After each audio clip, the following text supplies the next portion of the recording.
یہ جو دو عذاب میں نے گنائے ہیں امت مسلمہ پر، ان کا سبب کیا ہے قرآن مجید کے حوالے سے سمجھیے۔ پہلا سبب یہ ہے کہ اس امت کو جس غرض سے تشکیل دیا گیا تھا، جو اس کی غرض تاسیس ہے، اس نے اس سے روگردانی کی۔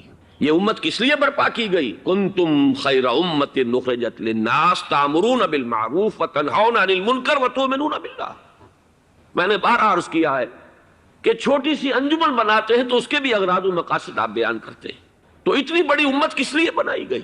دو آیات مبارکہ ہیں قرآن مجید میں جو اس کی واضح نشاندہی کرتی ہے کہ تمہیں امت مسلمہ کیوں بنایا گیا۔ کنتم خیر امت اخرجت للناس، تمہیں تو دنیا والوں کے لیے نکالا گیا ہے، ان کی ہدایت کی ذمہ داری تمہارے کانوں پر ڈالی گئی ہے۔ ہم تو جیتے ہیں کہ دنیا میں تیرا نام رہے، کہیں ممکن ہے کہ ساقی نہ رہے، جام رہے۔ تمہیں تو یہ جام ہدایت، یہ قرآن حکیم، اسے دنیا میں گردش میں لانا ہے، ایک ایک پیاسی روح تک اس کو پہنچانا ہے۔ یہ ہے تمہاری غرض تاسیس، یہ ہے تمہارا مقصد وجود۔ بتائیے کیا امت مسلمہ اپنے اس مقصد کو پورا کر رہی ہے؟